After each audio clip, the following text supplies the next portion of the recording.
नमस्कार दोस्तों, मैं प्रियंका राय आप सभी का फिर से एक बार स्वागत करती हूँ हमारे प्रेडिक्शन जोन के यूट्यूब चैनल पर। आज हम बात करने वाले हैं साल के बड़े त्योहार दीपावली के बारे में।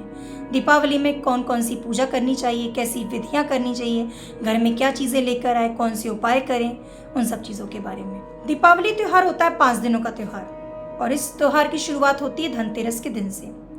और ये 5 दिन जो हमारे होते हैं दीपावली के, इस 5 दिनों में अलग अलग पूजाएं की जाती हैं, अलग अलग विधियां करी जाती हैं, कुछ उपाय किए जाते हैं। तो ये जो हमारा वीडियो है, ये वीडियो हमारा आपको मिलने वाला है 2 या 3 भागों में, तो आपको बने रहना है हमारे इस चैनल पर।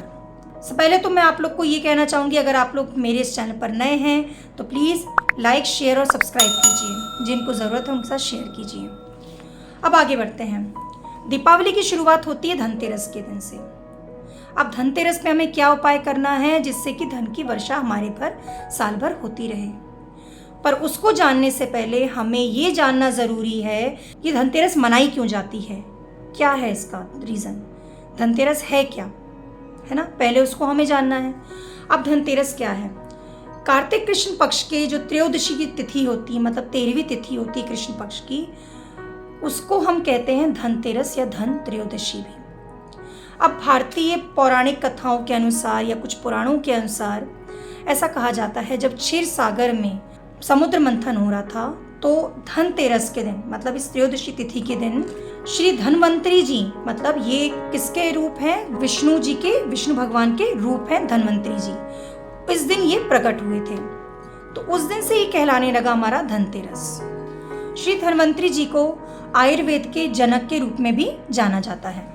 धन्वंतरी देवता का ही आशीर्वाद हमें सारे रोगों से दूर रखता है।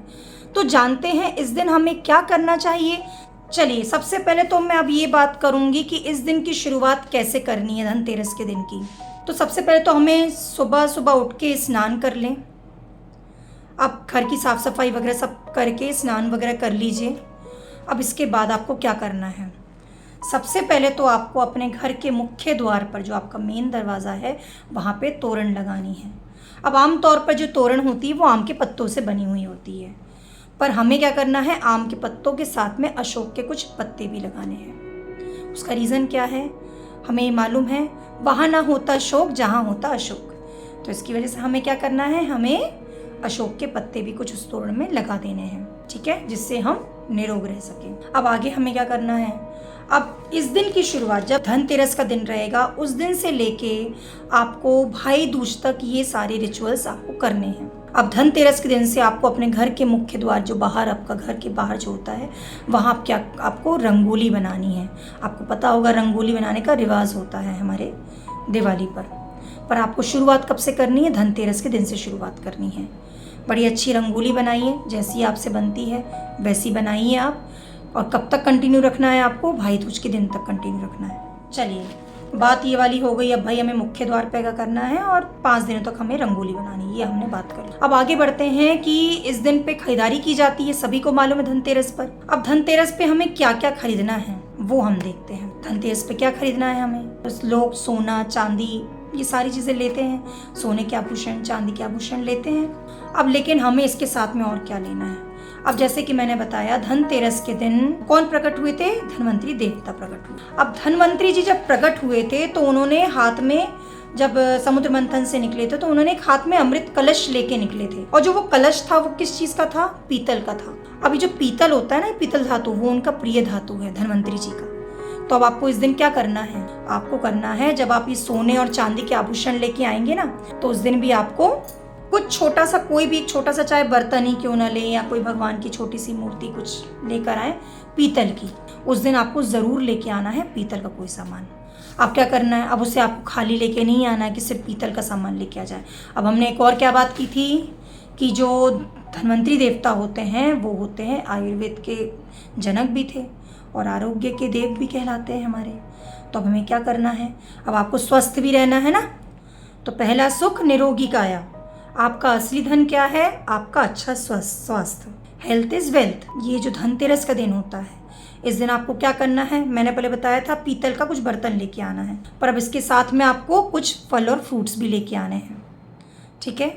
और फल फ्रूट्स लेके आने हैं मतलब सिर्फ लेके ही नहीं आना है, उन्हें हमें खाना भी है। है ना।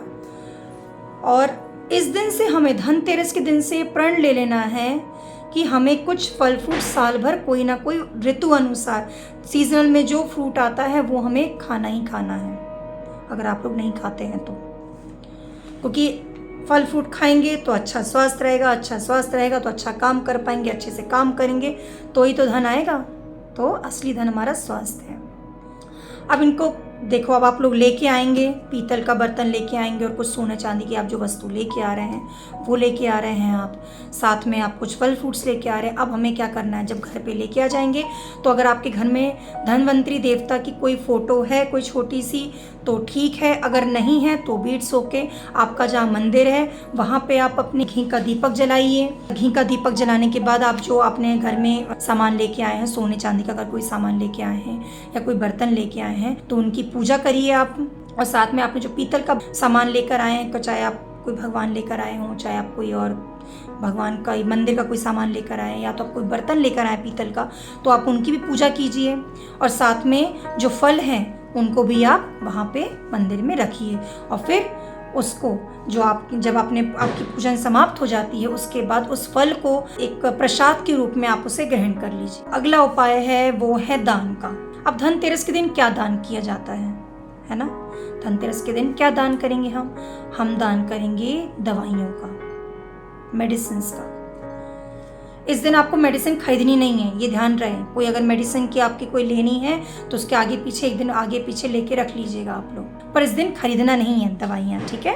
अब क्या करेंगे आप लोग, भाई कोई हॉस्पिटल है या कोई मेडिकल स्टोर है तो वहाँ पे आप जाइए। वहाँ पे अगर आपको कोई ऐसा ज़रूरतमंद व्यक्ति लग रहा है जिसको आप दान कर सकते हैं तो उसकी हेल्प कर दीजिए उस दवाइयों को खरीदने के लिए, या किसी मेडिकल स्टोर वाले के पास जाके आप कुछ थोड़ा सा उसको पैसे दे दीजिए और बोल दीजिए अगर कोई ऐसा ज़रूरतमंद व्यक्ति आ रहा है आपके पास तो आप उनको मेरी तरफ से दवाइयाँ दिला दीजिएगा।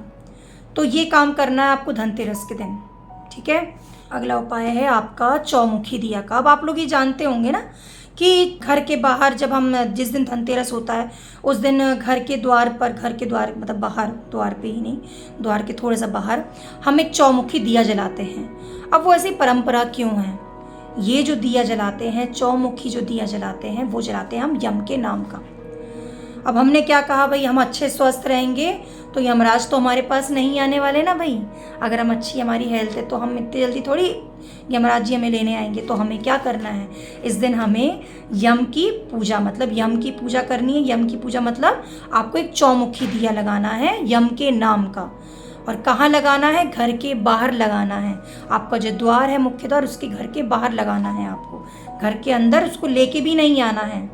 चौमुखी दिया होना चाहिए आटे का दिया, चौमुखी दिया, ठीक है, वो जलाना है आपको। और जब वो ख़त्म हो जाता है उसको फिर आप घर के अंदर लेके नहीं आना है, उसको आपको बाहर ही प्रवाहित कर देना है, ठीक है।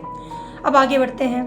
अच्छा, लेकिन आगे बढ़ने से पहले मैं एक बात बता रही हूँ, जब आप ये चौमुखी दिया लगाएंगे ना यम के नाम का घर के बाहर, तो आपको इनसे प्रार्थना करनी है अपने और अपने परिवारजनों के लिए, उनकी लंबी आयु के लिए आपको प्रार्थना करनी है और क्षमा मांगनी है अपने पाप के। कुछ अगर ऐसे कोई पाप कुछ किए हैं, हमारे कुछ ऐसे कर्म हुए हैं तो उनकी हमें क्षमा मांगनी है यमराज जी से, ठीक है। चलिए अब आगे बढ़ते हैं। अब आगे हमें एक और क्या चीज़ लेके आनी है, मैंने कहा था ना कि कुछ कुछ चीज़ें हमें लेके आनी है इस दिन। तो अब हमें क्या लेके आना है, इस दिन हमें लेके आनी है झाड़ू। जो घर में हम झाड़ू लगाते हैं ना, उस दिन हम धनतेरस के दिन खरीद कर लेकर आएंगे। ऐसा नहीं कि पहले के रखी हुई है तो हम वो यूज़ कर लेंगे, वो नहीं। उस दिन हम एक नई झाड़ू खरीद कर लेकर आएंगे बाहर मार्केट से। अब लेकर आनी है तो अब ऐसा नहीं कि उस दिन से आप झाड़ू करना चालू कर दिए उस नई झाड़ू से, नहीं। उस दिन वो आप झाड़ू लेकर आके घर में रख लेंगे। अब इसकी पूजा किस दिन होती है, इसकी पूजा होती है दीपावली वाले दिन, तो जिसकी मैं विधि बताऊंगी कि कैसे क्या किया जाता है, ठीक है। पर इस दिन आपको ये पूजा मतलब उसकी कुछ करना नहीं है, उस दिन आपको उसकी झाड़ू नहीं लगानी है, ठीक है। अब आगे धनतेरस के दिन हम 13 दिए लगाएंगे, 13 दिए जलाएंगे। 13 दिए किस चीज़ के होंगे, वो होंगे आटे के दिए, ठीक है। आटे के दिए हमें जलाने हैं। 13 आटे के दिए बना लीजिए और 2 दिए इसमें से हमें क्या करना है, पहले तो उन दियों से अपने घर में जो आप जहाँ आपका मंदिर है वहाँ आरती वगैरह कर लीजिए, पूजा कर लीजिए। फिर उन दियों को आपको क्या करना है, उसमें से 2 दिए आपको घर के अपने मुख्य द्वार पे 2 दिए आमने सामने 2 लगा देने हैं। फिर बाकी के जो बचे हुए आपके जो दिए हैं वो आप जहाँ आपको लगाना है अपने घर में वहाँ आप लगा सकते हैं। फिर दूसरे दिन जब ये आटे के जो दिए होते हैं, अगर आप चाहें जल में प्रवाहित कर सकते हैं, या आप चाहें तो आप गाय को भी खिला सकते हैं। जो एक और मेरा जो एक महा उपाय है हमारा धनतेरस के दिन जो करने वाला, और वो है, आपको मालूम है कि लक्ष्मी जी के जो धन होता है उसकी रक्षा कौन करता है? वो करते हैं कुबेर जी, कुबेर देवता। तो अब उस दिन कुबेर जी की हमें पूजा करनी होती है बड़े विधि विधान से। अब उसका जो उपाय है, उसकी जो विधि है, वो हम बताएंगे आपको अपने अगले वीडियो में। और जो ये कुबेर जी की जो पूजा होती है वो होती है सिर्फ हमारी धनतेरस के दिन। तो बने रहिएगा आप हमारे अगले वीडियो तक, जिसमें हम बताने वाले हैं कि कुबेर जी की कैसे स्थापना करनी है, कैसे विधि विधान से पूजा करनी है, क्या करना है। अगले वीडियो में आप मिलते हैं हम आपसे फिर दोबारा। तब तक के लिए नमस्कार, थैंक यू। अगर आप हमारे इस चैनल को सब्सक्राइब नहीं करें, सब्सक्राइब कर लीजिए, बेल आइकॉन पे क्लिक कीजिए और लाइक कीजिए, और अगर किसी की ज़रूरत है तो उसके साथ ये शेयर कीजिए। धन्यवाद।